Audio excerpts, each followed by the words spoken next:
what I've noticed the as you go like up the levels in professional baseball, even the lower level pro guys, a lot of them like don't have a super set routine, don't really have an idea of like why they do certain things that they do. But as you go up the levels, you get to those double A guys, triple A guys, big league guys, like they're very strict about what they do. They really know why they do certain things. They know what feel they're looking for when they do certain drills. And because of that, that's why they're able to stick at those higher levels is because they're so consistent and they're so dialed in on like doing what they know gets them ready to go on game day that then they don't have to necessarily think about it. They're just on their routine. They know exactly what they're doing when they're doing it. And then they can go out there and have that consistent performance at a high level because their body's prepared for it. And obviously, they're older, they're more experienced, they've pitched in tons and tons of games. So over time, you kind of build that experience and that like database in your brain of like what works and what doesn't. But in order to build that database, you have to understand what you're doing and be observant of it, right? Like if you just kind of do what you're doing and don't think about it, you're not necessarily going to like click, oh, that's what makes me good at throwing a slider is because I do this certain drill, right? But as soon as you understand that, now you can use that later on in your career. And so that's why it's really important to have a routine and know exactly when you're doing things and what you should be doing because it's going to take away some of that anxiety. You don't have to think about what you're doing pregame on game day because you have a set routine. You're saying, well, an hour before first pitch, I start foam rolling. 45 minutes before first pitch, I start my warm up. 30, I do plyos. 20, I do catch play, whatever it is, right? But if you have those things laid out, it just makes your life so much simpler so that on game day, all you got to do is show up, pay attention to little details, game planning, things like that. And then when you go into the game, it's just go compete. Things that you should be including in a routine. Obviously, there's a lot of things that you can do, but it's really important to balance not trying to overdo things when it comes to your pregame, especially as a starting pitcher, especially if you're kind of getting being used as like a workhorse on your team. If you got to throw 7+ innings, being there hours and hours early, locking in, doing way too much warm up or throwing is going to tax you. Even if it doesn't tax you that day, it's going to add up over the course of the season, right? Baseball's a long season. If you're a guy that your team's depending on to throw 7+ innings, they're probably going to want you to throw, I don't know, 70, 80 innings minimum on the year. Um, and those ones, what's most important is the games and the innings at the end of the year, right? The beginning of the year is important. Obviously, you want to have success throughout, sustained throughout the entire year, but it's the end of the year when you're playing the playoffs. So if you waste all your energy and you kind of like crash your workload early in the season just doing like dumb shit before the game because maybe it is anxiety, maybe it's just you don't know what you're doing, maybe it's just not having an understanding of how much you actually need to do, that might come bite you in the ass later in the year. So things that you should be including in the routines. I always think one that gets kind of slept on is a mental like check-in. Um, that's one that is really, really big. The best pitchers I've seen pitch all have something like this where it's kind of that flipping the switch moment. Some guys, it's like a maybe they're shooting the shit in the clubhouse with the guys, and then at a certain time when they go out to warm up, they go like big over the ears headphones, right? And that's kind of like their clock in moment. Some guys like to kind of shoot the shit throughout their warm up, and it's not until they get into throwing and like maybe it's lacing up your shoes. That's their time where they like it's all business now. For me, I most of my career I was a reliever, at least at the end of my career. But when I did start, mine was always my jersey on. So as soon as my jersey on, it was game time. I wasn't screwing around anymore. And so I'd pretty much have that. I'd have just a t-shirt on or whatever for most of my warm-up prep, things like that. And then once I got into playing catch, that's when I'd go jersey on. So playing catch, throwing in the bullpen, and then obviously the game was when I was completely locked in. But another thing too is like I think for relievers, for example, um, you can't really it's not sustainable to just like do that pregame and then just be absolutely dialed for the entire game. Like doesn't make sense. So it's a little bit different. I always used to like to do like visualization and like basically practice flipping the switch pregame. Um, and that's one, honestly, probably our next group call. We'll talk more about like mental skill stuff and visualization. I think that's one that's also very slept on. But that's something that you can kind of use pregame to kind of get the juices flowing and get a little bit of a check-in moment.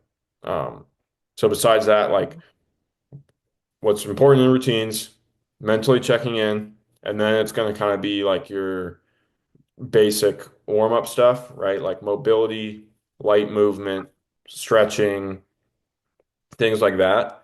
And then it's important to bring in some sort of like heavier movement. So not necessarily heavy weight, but like something that's going to kind of like fire up your brain a little bit. So that's going to be like high effort jumps, 100% effort sprints, things like that. And when you do those, that's going to kind of like help you kick into gear. So this is something that could definitely help you on your live days, Evan, is kind of like having a little bit extra like maximum intensity before you even like start throwing. And that's something that can just like not only does it help with like the muscles like being activated, but it also helps your central nervous system like get fired. And that will help your like quick twitch during your delivery, if that makes sense. So just like sprints and jumps. Yeah, like I had a jump routine that again, like I was a reliever, so I'll talk a little bit more about how that looks. But like a lot of times you got to get hot really quick. So I had like a specific routine of like jumps I would do.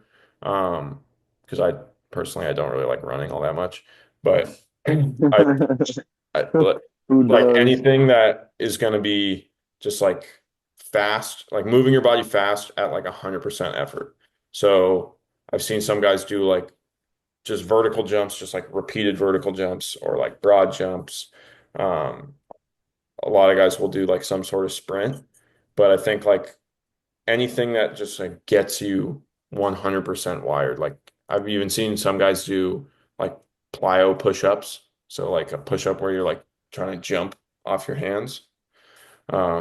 Because that's kind of like the same thing. It's like central nervous system is like go, go, go. I think those is something that really can help you. But yeah, other than that, like routines again, it's like mentally check in, light movement, and then like a heavier jump, sprint, something to really get you going. And then you're going to get into throwing. And with throwing, the most important thing on a game day with throwing is you need to feel mentally ready to compete. Right? Like if you feel like you didn't throw enough, you're it's going to be in the back of your mind. But what you need to understand is that you need to throw significantly less than you probably think you do. I'd say from what I've observed, probably at least like 90% of guys throw too much on game day. Um, it's like what you actually need to feel warm, especially if you do a good warm up and you go through those high intensity movements, like I was just saying, like you really don't need to make a ton of throws to get your arm warm. Most of it's just kind of like a mental thing, like I was saying, you feeling like you're ready to go. Um, but if you're able to keep the volume low, especially on like plyos, like lower intensity or not, sorry, lower volume, higher intensity on the plyos, really like feel like you're ready to rock and then go into catch play. Now, during catch play, you don't need to make like 20 extra warm-up throws. that are basically just like wasted volume, right? You can start throwing it a little bit higher intent, whip the ball around, build it up, and then like once you get to the point where you're throwing like 90-ish% intent or more, like throw a few there.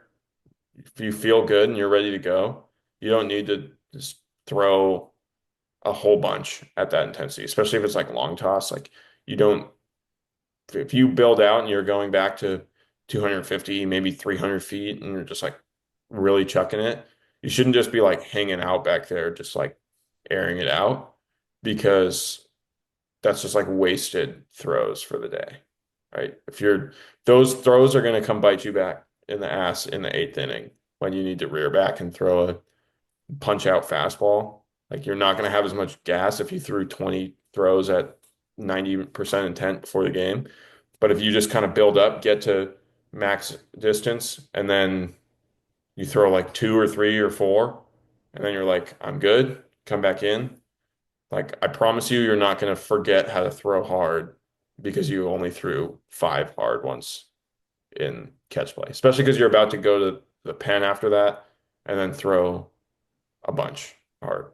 Um, that's something too, like I want to touch on is most guys also overthrow in the pen. I and most guys don't even necessarily know how many they throw in the pen. Um, my junior year of school, my coach was big on, he gave us like a hard cap. It was like starters, you had 16 pitches in the pen before the game, and relievers, it was like 14 before you went in.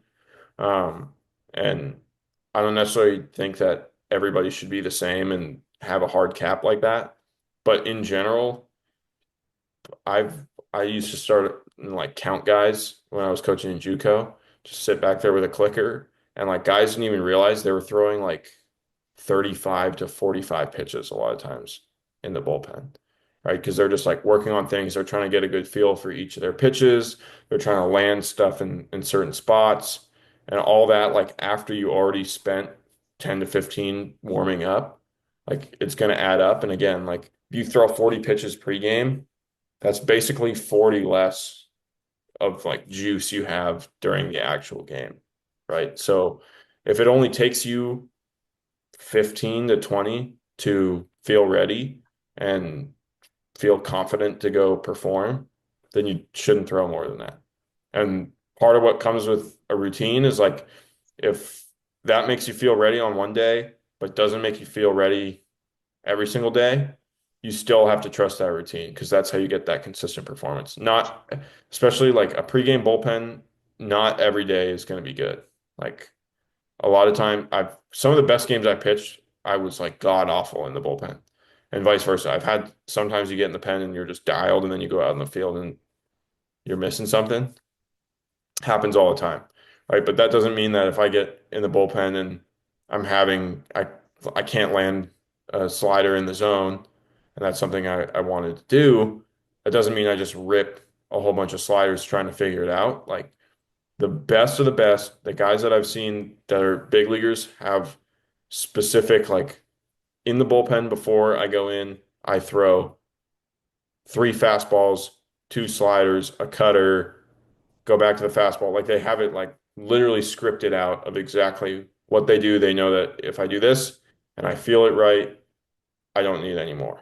Right. And then from that point, like they know how many throws they're making pregame, and like they know that now they're going to have gas to make it through to 100 pitches or whatever their limit is. And that way they can maximize how they perform on game day.